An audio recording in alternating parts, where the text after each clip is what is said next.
ang mga kwento ng pag-ibig, kwento ng buhay at kwento ng pag-asa dito sa Barangay Love Stories. Love Stories.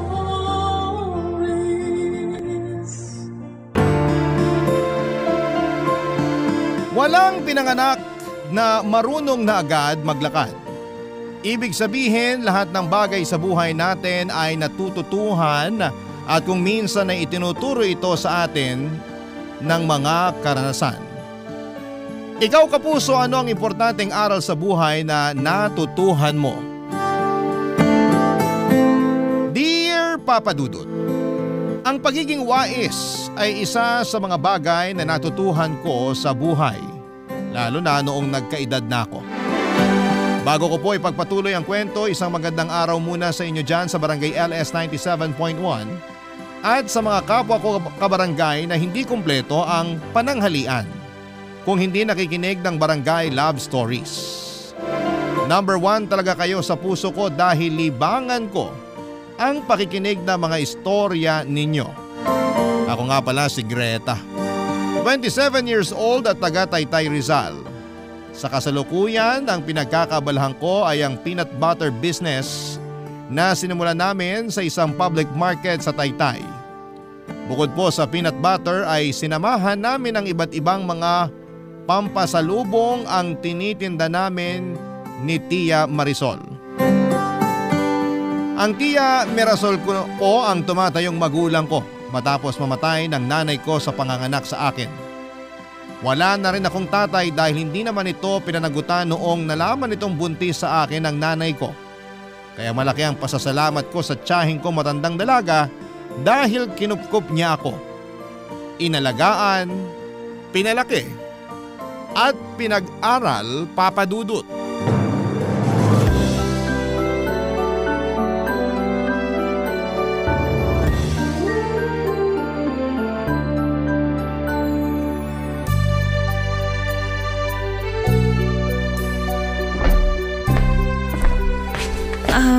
Tia, may sasabihin pala ako. Ano yon, Greta? Pangako niyo muna na hindi kayo magagalit sa akin. Ano ba yan at kailangan ko pang mangako? Sige na po, mangako muna kayo sa akin. Aba, depende. Kung sasabihin mong may ninakawan ka, magagalit talaga ako. Ako pa mismo magsusuplong sa'yo sa pulis. Hindi ko po magagawa ang magnakaw, Tia. Biro lang. Ikaw kasi. Bakit hindi mo na lang sabihin yung sasabihin mo? Buntis po ako. Ha? Anong sinabi mo? Buntis po ako, Tia. Bakit niyo naman po ako pinalo? Tinatanong mo pa talaga? Kulang pa nga yan eh. Akala ko po ba hindi kayo magagalit sa akin? Hindi ako nangako sa'yo Saka seryoso ka ba? Buntis ka nga? Opo. Mahabaging langit! Napakabata mo pa, Greta! Sorry po, Tia. Ay dapat lang na mag-sorry ka! Napakalaking kagagahan yung ginawa mo! Kaka-graduate mo pa lang ng high school. Naghahanap pa lang tayo ng eskwelahan na papasukan mo sa kolehiyo. Nagpabuntis ka na? Ano ba naman yan? Kaya nga po, sorry, Tia. Hindi ko naman po sinasadya. Anong hindi sinasadya? Sinadya mo yan! Nasaan yung lalaki nakabuntis sa'yo? Iharap mo siya sa akin para dalawa kayong paluin ko! Wala na po yung lalaking nakabuntis sa akin. Anong wala na? Namatay na? Ewan ko po. Sana. Ang ibig ko pong sabihin, hindi ko na po siya makontak eh. Sinubukan mo na ba siyang puntahan sa kanila? Hindi ko po alam kung saan siya nakatira. At bakit hindi mo alam? Hindi naman po kasi namin napag-usapan yun. Anong hindi napag-usapan? Ay! Greta! Napakapariwara mo! Ilang buwan na ba kayo magkakilala nung lalaking yon? Ano po? Wala pa pong isang buwan. Tinamahan ka naman talaga ng lintik! Nabuntis ka ng lalaki na wala pang isang buwan mong nakilala? Greta naman! Ang tanga-tanga mo! Sorry po talaga, Tia. Kasalanan ko po talaga kasi masyado ako nagpadala sa damdamin ko eh. Mabuti na alam mo kasalanan mo! Paano na ngayon yan? Kung hindi mo alam kung saan mo? Ano nang plano mo? Hindi ko pa po alam. Naguguluhan pa po ako. Natatakot po ako. Wala naman po kasi akong alam sa pagbabalaki ng bata. Ewan ko ba naman kasi sa'yo?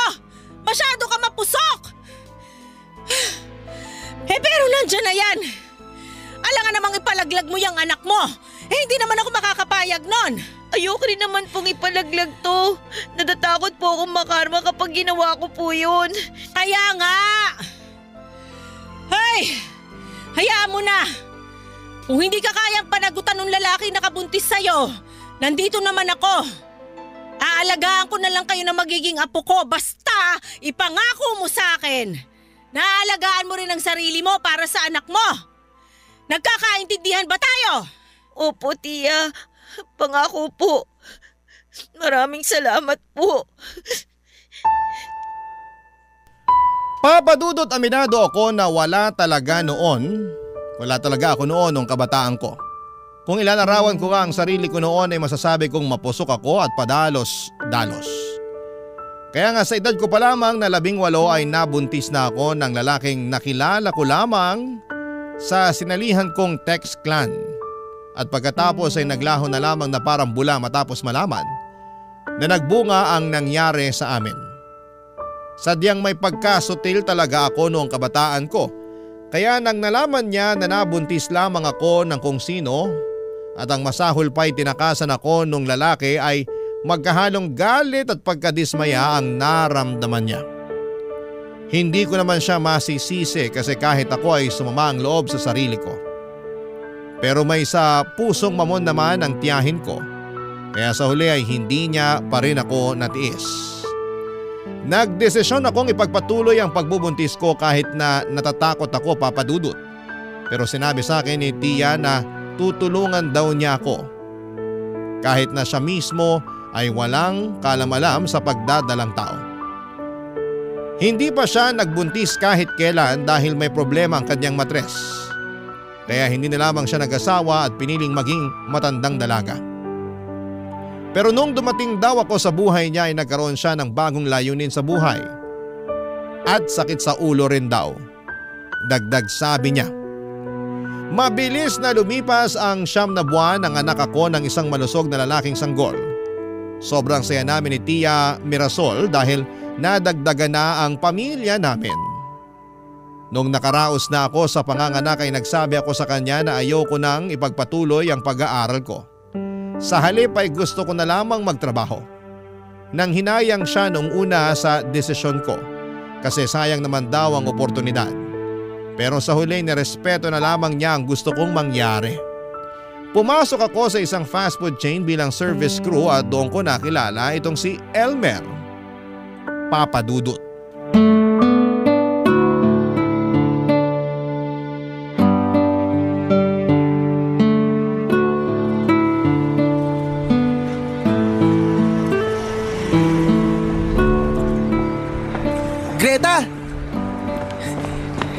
Greta, sandali!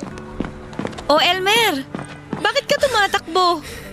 Para maabutan ka. Grabe, bilis mo maglakad. Ikaw naman, ang haba ng bias mo pero ang bagal mong tumakbo. Ikaw kahit kailan napakamapang-asar mo talaga. Bakit mo ako hinabol? May kailangan ka ba? Wala naman. Gusto ko lang sanang sumabay sa isa paglalakad kahit hanggang dun lang sa sakayan. Okay. Tara, maglakad na tayo. Tara.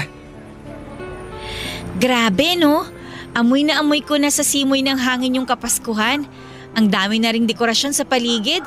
Tsaka kabi-kabila na rin yung mga nagpapatugtog ng Christmas songs. Oo nga. Paano kayo nagsiselebrate ng Pasko sa bahay nyo? Nagluluto lang si nanay ng spaghetti o kaya pansit. Paborito kasi ng mga kapatid ko yun. Tapos gumagawa kami ng salad na tuwing Pasko lang talaga namin natitikman. Mahal kasi ng mga Ricardo eh. Sa bagay, totoo naman, wala nang mura ngayon eh. Tama ka, wala nang ang mura ngayon. Pero okay na rin, kasi kahit paano, meron kaming pinagsasaluhan. Nag-exchange gift din ba kayo? Ako lang yung madalas na nagbibigay ng regalo kasi wala pa naman trabaho mga kapatid ko. Bata pa sila eh. Ay oo nga pala, nakalimutan ko. Kayo, paano kayo nagsiselebrate ng Pasko? Nung bago ako magka-baby, Lagi akong sinasama ng tiyahin ko sa bahay ng amo niya para doon mag-Noche Buena. Namamasukan kasi siya bilang kasambahay sa isang mayamang pamilya doon sa may lugar namin. Sobrang saya ko tuwing nandun kami kasi doon lang ako nakakatikim ng hamon at queso de bola. Doon lang din ako nakakakita ng malaking Christmas tree at maraming regalo. Binibigyan ka rin ba ng regalo ng amo ng tiyahin mo? Oo, sobrang bait nga nila eh. Kaso lang last year, sabay namatay yung mga amo ng tiyahin ko. Tapos sakto rin nagka-baby na ako. Kaya umalis na si Tia doon. Nakakalungkot naman. Anong kinamatay nila? Nalunod daw sila eh. Lumubog yung sinasakyan nilang barko. Grabe naman yung nangyari sa kanila. Maiba ako. Yung anak mo pala, kumusta? Mabuti naman. Lumalaki na siya kaya natatakot ako. Bakit ka naman natatakot? Hindi ko alam. Ganun lang siguro kapag nanay ka na, tapos nakikita mong lumalaki na yung anak mo. Naiisip ko na baka bukas makalawa, marunong na siya maglakad, nakakapagsalita na siya, mag-aaral na, katagalan mag-aasawa, tapos iiwan na ako.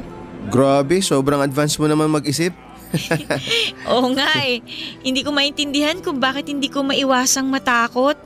Kaya nga laging sinasabi sa akin ng tiyahin ko na sulitin ko raw yung bawat sandali na kasama ko yung anak ko. Alagaan ko raw siya hanggat kaya ko.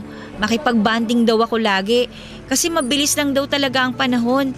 Hindi ko na lang daw mamamalayan, malaki na siya. Nakakatuwa naman. Kaya nga saludo ako sa iyo eh. Bakit naman? Kasi ang tapang mo. Dahil lang may anak na ako kaya ako naging matapang? Oo, ang hirap kaya magpalaki ng anak. Totoo rin naman pero aminin ko, may mga gabi na bago ako matulog, naiisip ko, paano kung hindi ako nabuntis ng maaga? Sana nakakapag-aral ako. Tapos may pagkakataon pa ako na makapagtapos. Magkakaroon ako ng trabaho na may kinalaman sa kursong tinapos ko. Tapos magtatrabaho ako sa ibang bansa. Pangarap ko rin kasi talagang makapag-abroad eh. Mag-iipon ako ng pera. Kapag nangyari yon, kukunin ko na si Tia tapos doon na kami titira. Kung ganon, magiging malayo na pala tayo sa isa't isa.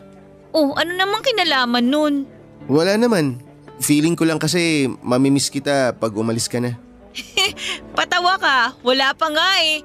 Tsaka parang imposible namang mangyari pa yon. Hanggang pangarap na lang siguro yon. Hindi natin sigurado yan. Malay mo, pagdating ng araw, magkatotoo. Ay nako, magdilang anghel ka sana.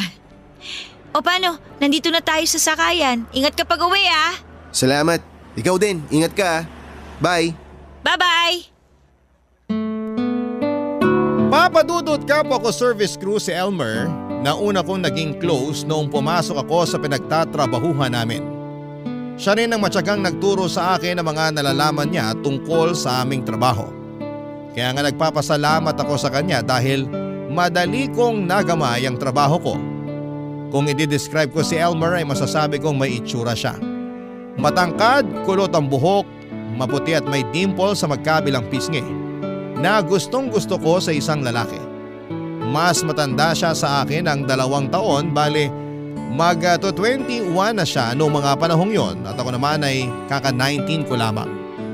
Bukod sa mga magagandang katangian ni Elmer, gentleman din siya. Malambing, palatawa at masarap kausap. Dahil sa pagiging close namin ay pinagkamalan na kaming may relasyon ng mga katrabaho namin. Siyempre todo dinaya ko dahil hindi ko naman siya type. Kahit na gusto ko sa lalaki ang may dimples, hindi ko nakita si Elmer bilang lalaki na makakarelasyon ko. Natatawa na lamang si Elmer kapag inaasar kami ng mga katrabaho namin kaya minsan papadudot. Naiinis ako sa kanya dahil parang hinahayaan lamang niya na asarin kami. Kaya lang ay hindi ko naman akalain na may feelings na pala talaga siya sa akin. At isang araw ay inamin niya yon, papadudot. Pero binasted ko siya. Kaya nasaktan siya ng husto. Barangay Love Stories. Barangay Love Stories. Papadudot, gaya po ng sinabi ko ay hindi ko type si Elmer. Katulad ko lang din kasi siya na laki sa hirap. Nauna siya sa akin magtrabaho pero noong mga panahong yun ay wala pa rin siyang ipon dahil lahat ng sweldo niya ay binibigay niya sa pamilya niya. 6 kasi silang magkakapatid at siya ang panganay. Pa-extra-extra lang ang tatay niya sa construction kaya nagdesisyon siyang tumulong na lamang sa pagtatrabaho pagka-graduate niya ng high school. Believe naman ako sa sipag at determinasyon ni Elmer. Pero siya yung tipo ng halos wala ng ekstrang pera na natitira sa kanya. Kaya hindi ko rin siya binigyan ng pagkakataon na ligawan ako kasi poproblemahin niya pa ako.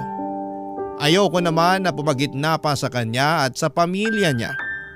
Kaya nga kahit na nakita kong nasaktan siya noong nireject ko siya, ang feelings niya ay hinayaan ko na lamang na lumipas sa mga araw.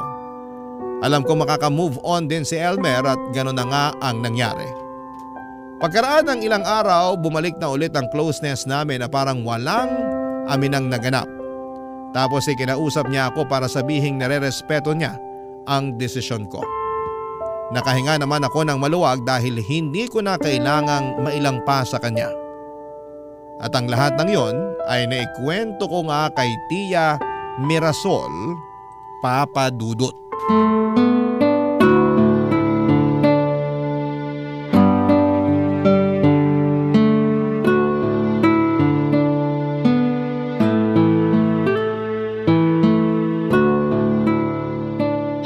Ewan ko ba naman sa yung babae ka?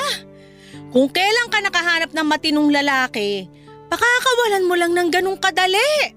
Ilang beses ko po ba dapat sabihin na wala nga po akong nararamdaman para kay Elmer? Kaya binasted ko siya. Kamusta naman yung bata matapos mong tanggihan? Okay naman po. Kinausap niya ako pagkalipas ng ilang araw. Talaga? Anong sinabi niya? Nirerespeto raw niya yung desisyon ko kaya masaya na ako. Kala ko kasi talaga mawawala na yung pagkakaibigan namin Pero kung ako yung tatanungin, boto ako kay Elmer para sa'yo. Sinasabi niyo na sa akin yan kahit nung hindi pa nagtatapat si Elmer. Noon pa man, naramdaman ko na kasi na may gusto siya sa'yo. Hindi nga ako nagkamali. Kaso ewan ko ba sa'yo? Hayaan niyo na po, Tia. Hindi ko lang po kasi talaga type si Elmer Bakit ba kasi hindi mo siya type? Nasa kanya na lahat. Mabait, maalalahanin, magalang. Wala pa po sa kanya ang lahat. Tsaka huwag niyo na pong ipilit kasi may iba po akong gusto. Sino naman? Yung Ben? Opo. Mas type ko po siya kaysa kay Elmer. Ang tanda-tanda na nun. Grabe naman, Tia. 30 years old pa lang naman po siya. Kumpara naman sa edad mo. Kaka-19 mo pa lang, baka nakakalimutan mo. Hay, ano ba nagustuhan mo sa lalaking yun? Dahil de kotse, may negosyo. Sa totoo lang? Opo. Santisima ka talagang bata ka. Hindi kita tinuruang maging mukhang pera. Hindi po yun pagiging mukhang pera. Tawag doon pagiging praktikal. Alam niyo naman po na sobrang mahal na ng mga bilihin ngayon. Kaya kung hahanap lang naman po ako ng makakarelasyon, doon na po ako sa kaya akong buhayin kasama ng anak ko. Mahalaga pa rin na kilalanin mo yung lalaki bago mo pakisamahan. Hindi yung porke masaya kayo ngayon akala mo masaya na kayo habang buhay. Ang pag-aasawa, hindi parang kanin na isusubo yan tapos iluluwa pag napaso ang dila. Hindi pa naman po ako mag-aasawa, Tia. Sa galawan mo kasi parang kapag niyaya ka niyang makipag-live-in, sisigi ka na. Depende po kung maayos naman po yung usapan. Ay, ewan ko talaga sa'yo. Basta ako, loyal ang boto ko kay Elmer. Naniniwala naman po ako na makakatagpo rin si Elmer ng babaeng para sa kanya. Yung pong mamahalin siya ng totoo. Bakit kasi hindi na lang maging kayo? Kayo, gusto niyo siya. Tsaka, hindi naman kayo yung makikisama sa kanya kung sakali. Mahirap naman po kung pipilitin ko yung sarili ko na magustuhan siya kung wala naman po talaga akong nararamdaman para sa kanya. Sa bagay, may punto ka naman. Pasensya ka na kung nagiging mapilit ako. Nag-aalala lang naman ako sa'yo. Alam ko naman po yun, Tia. Kaya nga nagpapasalamat pa rin po ako. Pero wag na po kayong mag-alala sa akin kasi malaki na po ako. Alam ko na po yung ginagawa ko. Basta ayusin mo mga desisyon mo sa buhay mo para hindi ka magsisi sa huli. Maging wais ka. Bago ka magtiwala sa isang tao, kilalanin mo munang mabuti. Mahirap na. Baka sa bandang huli, lumabas din yung tunay nilang kulay. Opo, tatandaan ko po yung mga sinabi ninyo. Salamat po ulit sa walang sawang pagpapaalala nyo.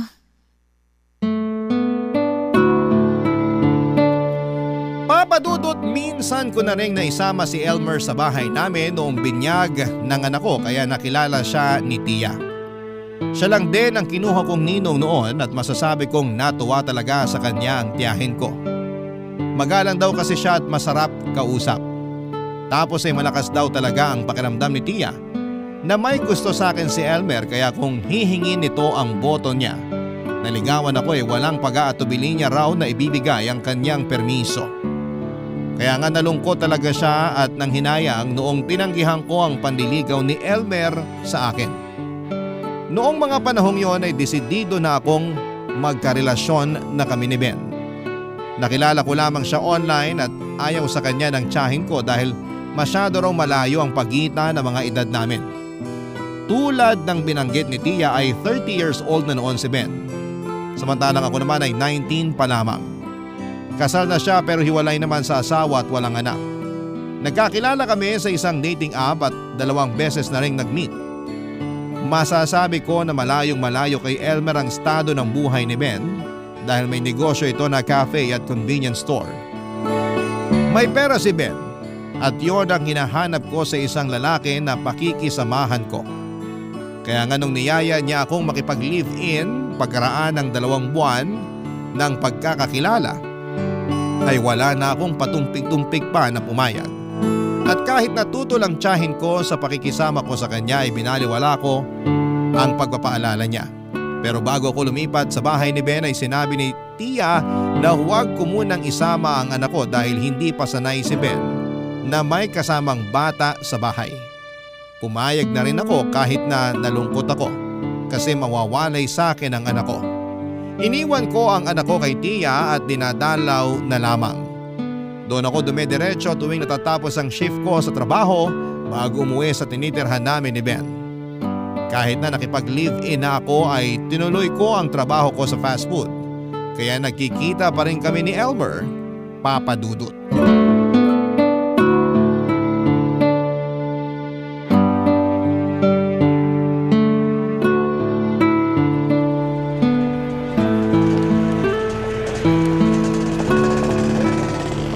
Ano, masarap sausawan nila dito, di ba? Oo, masarap nga. Bagay na bagay sa isaw at kwek-kwek. Sarap nung combination ng suka at sweet sauce, no? Uy, salamat sa pagsama mo sa akin dito, ha? Ano ka ba? Maliit na bagay. Naalala ko kasi yung sinabi mo na matagal ka na nagkikrave ng isaw tsaka kwek-kwek. Wow, naalala mo pa yun? Parang ang tagal na nung napag-usapan natin yun, ah. Medyo matagal na nga pero hindi ko nakalimutan eh. Kaya kain ka pa, libre ko to. Naku, wag na. Nakakahiya naman. May pambayad naman ako. Ayos lang, minsan lang naman eh. Sige, pero okay na ako. Huling stick ko na ng isaw to. Busog na talaga ako. Kumain ka lang, huwag kang mahiya. Ano ka ba? Okay, pero mamaya na ako kukuha pag naubos ko na to. Ikaw bahala. Ay, nga pala. Kumusta kayo ni Ben? Okay na okay kami. Masaya kaming dalawa. Talaga? Maganda yan. Masaya ako para sa inyo. Thank you. Ay, pwedeng pakihawak tong baso ng suka ko? Alisin ko lang yung jacket ko, medyo naiinitan na ako eh. Akin na, hawakan ko muna. Salamat. Dinala ko tong jacket ko kanina kasi nilalamig ako eh. Pero ngayon okay na ako. Sandali. Basa ba yung nasa braso mo? Ha? Yung nasa braso mo ka ako. Tingnan mo. Ayan oh. Oo. Na paano yan? Ano lang yan sa ano... Sinasaktan ka ba ni Ben? Uy, hindi ah. Hindi naman niya ako sasaktan eh. Mahal na mahal ako noon, no? Talaga lang ah. Oo nga. Bakit ba ganyan ka kung makatanong? Hindi mo pa kasi sinasagot yung tanong ko kung na paano yan. Wala nga lang to. Baka tumama lang sa kung saan tapos nagpasa. Posible ba yun? Oo naman, ano ka ba? Ganun kaya kaming mga babae kapag malapit ng dalaw namin. Mabilis kaming magpasa kapag nasasagi o nakukurot. Ay, okay, sige. Naniniwala na ako sa'yo. Pasensya ka na kung pinag-isipan ko na masama si Ben. Ayoko lang talaga na may masamang nangyayari sa'yo eh. Huwag ka mag-alala. Okay na okay ako sa bahay ni Ben. Okay kami. Hindi niya ako sinasaktan o anuman. Okay, sige, naiintindihan ko na. Pasensya ka na ulit. Yaan mo na yon. Sa susunod, iwasan mo na lang na mag-isip ng kung ano-ano. Baka kasi kung sa ibang tao mo yan sinabi kung ano pang maisip o maramdaman nila. Sa bagay, tama ka. Nagets ko naman yung ibig mong sabihin. Susubukan ko na mag-ingat sa susunod. Matanong ko lang, meron ka na bang nililigawan na babae? Ha? Bakit ganun yung tanong mo? Babae lang naman ang nililigawan, di ba? Aba malay ko, baka lalaki na kasi yung gusto mo ngayon eh. Sira. Hindi, napapansin ko kasi na lagi kang nakangiti sa cellphone mo. Kaya ayun, naisip ko baka meron ka ng bagong nagugustuhan. Sa totoo lang, meron na. Wow! Ano, nililigawan mo na ba? Yun nga eh, hindi ko pa siya nililigawan. Hindi ko pa rin sinasabi sa kanya yung nararamdaman ko. Bakit hindi pa? Wala lang. Baka naman kasi natatakot ka na mabasted ulit katulad nung ginawa ko sa'yo. Sa totoo lang, hindi naman ako natatakot na mabasted. Ang tumatakbo talaga sa isip ko, parang hindi pa ako handa. Gusto ko kasi na ayusin muna yung sarili ko para mas maging karapat-dapat sa kanya, ganun. Gusto ko na makaipon ng malaki para kapag niligawan ko na siya, may pang-date kami. Naniniwala naman ako na magagawa mo yan. Basta, enjoyin mo lang yung proseso. Malay mo, baka kayo na talagang para sa isa't isa.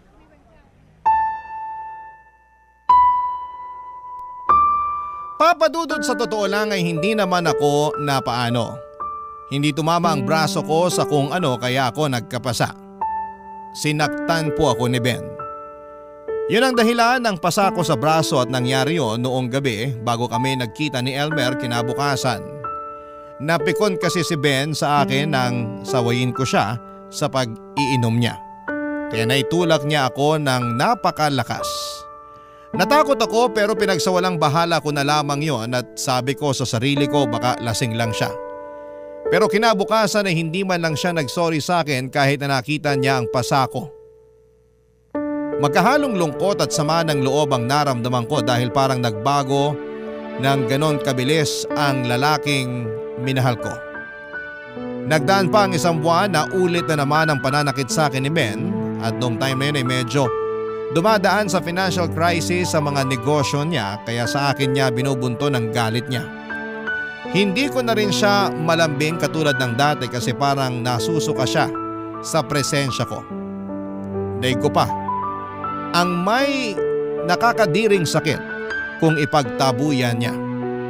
Tapos kapag nasa impluwensya naman siya ng alak, ginagalaw niya ako kahit labag sa kalooban ko. Lahat ng iyon ay tinitiis ko sa pag-asang baka isang araw magbabago siya at babalik siya sa dati niyang ugali. Nababalik kami sa dati na masaya. Nababalik ang Ben na nakilala ko noon, Papadudot. Barangay Love Stories. Barangay Love Stories. Papadudot, kapag may mga sariwa akong pasa ay hindi ako umuwi sa amin para hindi makita ng anak ko. Nagdadahilan na lamang ako kay Tia, bagay na kinakainis niya kasi ayaw niyang lumaking hindi close sa akin ang anak ko. Ganon pa man ay inunawa na lamang niya. Malaki talaga ang pasasalamat ko sa Tia ko dahil inaalagaan niya ang baby ko. Kaya bilang ganti, nagbibigay na lamang ako ng extra money sa kanya bukod pa sa sustento ko sa anak ko.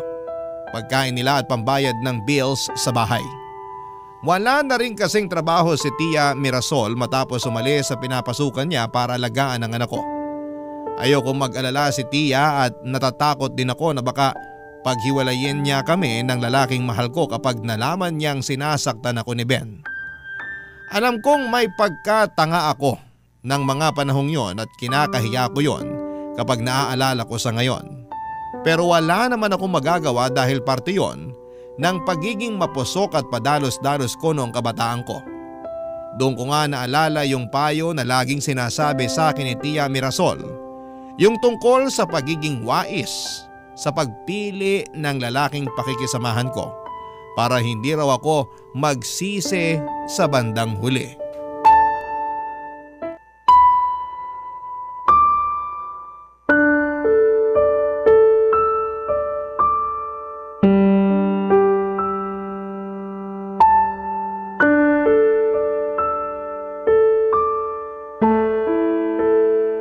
Greta, sandali lang. Teka lang, Greta. Ano ba yon? Ano yung pinasa mo kay manager kanina? Resignation letter. Magre-resign ka na? Bakit naman biglaan? Ano bang pakialam mo? Nag-aalala lang naman ako kasi biglaan yung pagre-resign mo. May nangyari ba?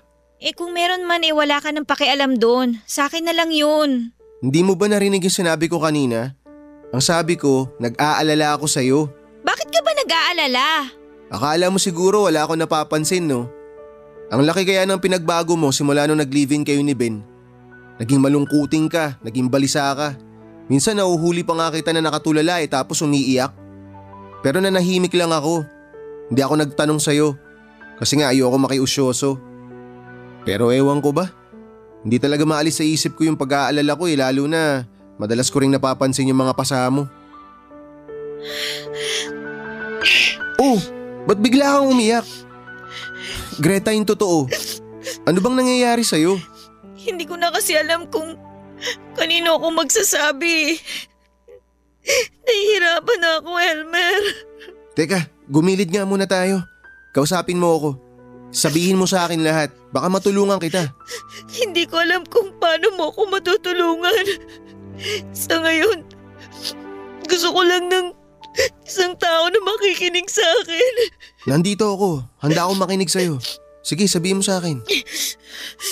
Yung mga pasa ko, hindi ko nakuha kasi tumama ako sa kung saan. Huwag mo sabihin si Ben na may gawa niyan. Oo. Dapat sa lalaking yung pinadudugo yung mukha eh.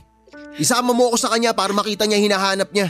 Elmer, kumalma ka lang. Paano ako kakalma? Tingnan mo nga yung pinag-aagawa niya sa'yo. Kailan ka pa niya sinasaktan? Matagal-tagal na rin. Kailan yung matagal na rin? Simula ba nung una kong nakita yung pasa mo? Ganun na katagal? Oo. Bakit ngayon mo lang sinabi? Akala ko kasi normal lang yung ganun eh. Hindi normal yon. Kahit saang anggulo mo tingnan, pang-aabuso yon. Akala ko rin kasi magbabago siya eh. Pero habang tumatagal, palala siya ng palala. Kaya nga dapat hiwalayan mo na siya. Natatakot ako kasi baka pag ginawa ko yun, mas lalo niya akong saktan. Di pakulong mo siya. Ano bang laban ko sa kanya? Malaki. Malaki ang laban mo sa kanya. Inaabuso ka niya. Kaya dapat turuan mo siya ng leksyon na siguradong hindi niya malilimutan. Napakahayo pala ng taong yun. Kung nalaman ko lang agad yung sitwasyon mo, sana noon pa lang kinumbinsi na kita na hiwalayan siya. Kasalanan ko naman kasi sa kabila ng lahat ng pananakit niya, ginusto ko pa rin makisama sa kanya. Ewan ko rin ba sa sarili ko? Sobrang tanga ko talaga. Ay, ganun siguro talaga pag nagmamahal ka. Sa totoo lang, itong pag-resign ko, si Ben ang may gusto nito. Ayaw na raw kasi niya na nagtatrabaho ako. Doon na lang daw ako sa bahay niya. Baka mas lalo ka mapahamak pag nagkataon. Naisip ko nga rin yun eh. Tapos wala rin kaalam-alam yung tiyahin ko sa nangyayari sa akin. Bakit kasi hindi ka nagsasabi sa kanya? Natatakot ako na malaman niya. Siguradong paghihiwalayin niya kami ni Ben. Tama lang naman yun kung tutuusin. Kasi hindi ka naman talaga mahal nung lalaking yun. Sige nga, kung talagang mahal ka niya, bakit ka niya sinasaktan? Isipin mo nga mabuti. Kaya kung ako sa'yo, hiwalayan mo na siya. Sabihin mo sa tiyahin mo yung sitwasyon mo para matulungan ka niya. Huwag mong hayaan yung sarili mo na manatili sa lalaki na hindi ka naman nire-respeto. Papa Dudut, hindi ko na nga nakontrol ang emosyon ko at nasabi ko na kay Elmer yung totoo kong sitwasyon. Tulad ng inaasahan, galit na galit siya kay Ben. Gusto niya itong sugurin sa bahay at gulpihin. Pinigilan ko lamang siya at wala na namang mangyayari. Mapapahamak lamang siya kahit na mas matangkad si Elmer ay hindi pa rin niya kakayanin si Ben. Babad kasi ito sa boxing gym kaya matitigas ang mga kamao niya at maganda ang pangangatawan nito. Bukod doon ay ayoko ring mapahamak si Elmer kaya inawat ko siya sa plano niya. Mabuti na lamang dahil kumalma rin naman siya, Papa Dudut. Pero dahil nga sa mga sinabi niya ay napag-isip-isip kong tama siya. Na baka kapag pinatagal ko pa ang pakikisama kay Ben ay hindi magtagal mabaldado na niya ako. Kung tutuusin ay kasalanan ko naman kasi nasilaw ako sa pera niya at sa komportableng buhay na inoffer niya sa akin. Pero lahat ng yon ay balat kayo lang pala niya. Doon ko napagtagpi-tagpi ang dahilan kung bakit sila naghiwalay ng asawa niya. Battered wife ito. Abusive. Doon ako natakot para sa buhay ko kaya naman ura-urada akong nag-decide na tapusin na ang relasyon namin. Sinunod ko ang payo ni Elmer na sabihin sa tiyahin ko ang mga nangyayari. At tulad nga ng inaasahan ay galit na galit si Tia Mirasol sa nalaman niya at kulang na lamang ay sugurin niya si Ben sa bahay nito. Naisip ng tiyahin ko na ihabla si Ben dahil sa ginawa niya sa akin pero inaawat ko siya. Ang gusto ko na lamang kasi mangyari ng mga panahong yon ay makatakas sa abuser ko. Kaya naman kahit gusto ng tiyahin ko na turuan ng leksyon ng ex-boyfriend ko, nirespeto na lamang niya ang desisyon ko. Pakiramdam ko kasi ng mga panahong yon ay para akong bote na babasaging sa dami ng mga pinagdaanan kong trauma ay mababasag na ako anumang sandali. Pero siguro ay tadhana na rin ang gumanti kay Ben matapos kong mabalitaan na nasangkot siya sa isang krimen. Paglabas niya raw ng boxing gym, isang araw ay tinambangan daw siya ng riding in tandem. Pinuntirya ang sentido niya na siyang mabilis na kumitil sa kanyang buhay. Ayon sa mga pulis, kaso yon ng mistaken identity. Wala naman daw criminal record si Ben. Wala siyang nakakaaway at hindi siya sangkot sa kung ano. Napagkamalan lamang siya kaya siya tinumba ng mga suspect. Mabilis na lumipas ang ilang buwan at masasabi kong unti-unti na akong naghihilom sa mga trauma na pinagdaanan ko.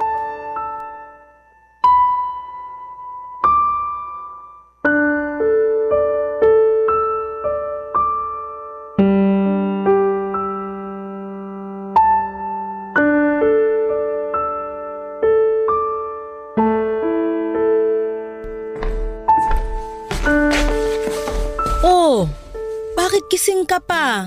Hindi pa po ako inaantok eh. Ganun ba? Yung baby mo tulog na. Opo, kanina ko pa po siya napatulog. Sige, usog ka. Tatabihan kita. Okay po. Ay. Ayos ka lang ba? Ayos lang naman po ako. Hindi ko lang mapigilang mag-alala kasi ang daming nangyari nitong nakalipas sa buhay natin. Lalong-lalo na sa'yo. Kaya nga po eh. Naalala ko tuloy yung lagi niyo pong payo sa akin. Yung tungkol sa pagiging wais para hindi ako madaling naloloko o napagsasamantalahan ng ibang tao. Oo, kasi mahirap na lalo't nagkalat yung mga taong halangang kaluluwa. Isa na nga dun yung Ben na yon. Mabuti na lang talaga na karma na siya. Tiya naman. Oh, bakit? Huwag mong sabihing naaawa ka sa kanya. Hindi naman po sa ganun. Pero wala na kasi siya eh. Tsaka hindi maganda yung pagtatapos ng buhay niya. Yon ang nararapat sa kanya sa lahat ng mga ginawa niya sa'yo.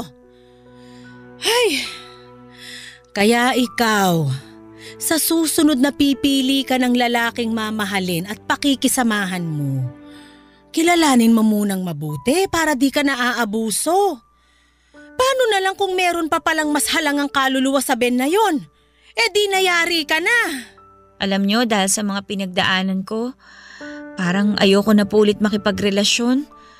Ayoko na ulit kumilala ng iba kasi nandun yung takot na baka maulit na naman yung mga nangyari.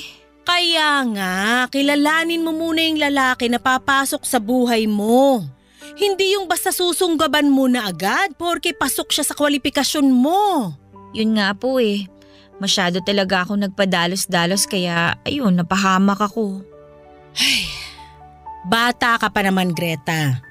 Marami ka pang aral na matututunan na magagamit mo para maging mas wais sa buhay.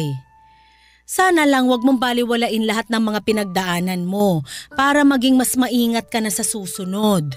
Opo, Titiyakin kong hindi na mauulit yung mga nangyari sa akin, Tia. Pero sa ngayon, patawarin mo na sarili mo. Lahat naman ng tao nagkakamali. Wala namang pinanganak na perpekto. Ang mahalaga, natututo tayo sa mga pagkakamaling yon. Doon tayo mas nagiging wais.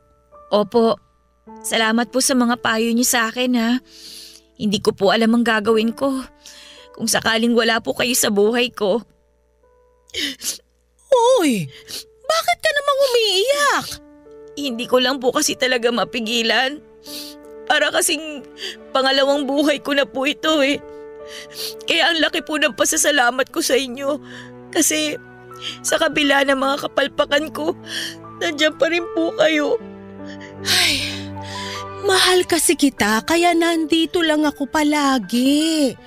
Saka kung may dapat kang pasalamatan dito, si Elmer yun. Buti na lang talaga na kumbinsi kanyang makipaghiwalay na dun sa demonyong Ben na yun. Napakagaling talaga ng batang yun.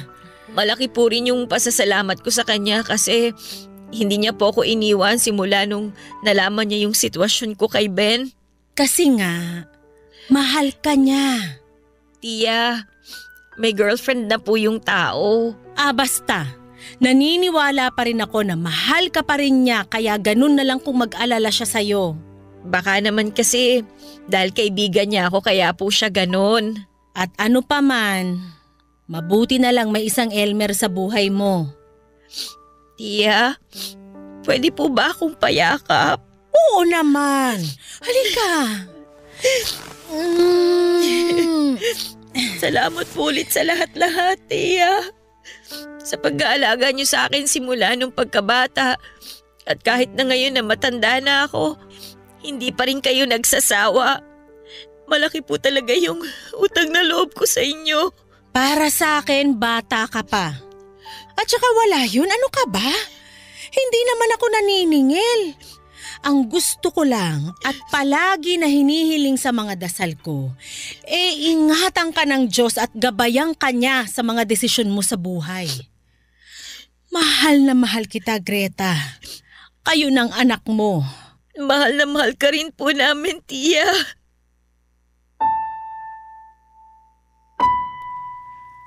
Papa Dudut, walang hanggang pasasalamat ko sa Panginoon dahil tinulungan niya akong makaalis sa masalimuot na sitwasyong minsan kong kinasadlakan. Kaya nga mula sa mga karanasan kong yon, ay natuto ako at naging wais sa buhay ko. Siyempre kahit na ilang taon na ang lumipas ay patuloy pa rin akong natututo. Sa kasalukuyan ay masaya naman ako sa buhay ko kasama ang anak at tiyahin ko. Pinagkakabalahan namin ang maliit na negosyong naipundar ko na siyang source of income namin. Marami pa akong plano sa buhay, lalo na sa anak ko. Kaya nga patuloy akong nagsisikap para matupad ko ang lahat ng mga yon. Kung tatanungin ninyo ako kung kumusta na po si Elmer, kasal na po siya. At sa ngayon ay sa barko na siya nagtatrabaho bilang isang crew. Masayang masaya ako para sa kanya at sa wakas ay natagpuan na niya ang babaeng mahal niya. Na siya ring pinakasalan niya at pinangakuan ng habang buhay sa altar. Kung tungkol naman sa love life ko ang pag-uusapan. Wala pa akong planong pumasok muli sa panibagong relasyon. Simula kasi nang maghiwalay kami ni Ben ay natili po akong single at nag-focus na lamang sa pagtatrabaho. Pero lagi pa rin akong binubugaw ng tiyahin ko sa mga anak naman ng kaibigan niya. Subukan ko pa rin daw na makipag-date kasi malay ko raw ay matagpuan ko na rin sa kanila ang forever ko. Lagi niyang sinasabi na maraming isda sa dagat kaya dapat galingan ko raw mamili. Hanggang dito na lamang po ang aking sulat, Papa Dudut.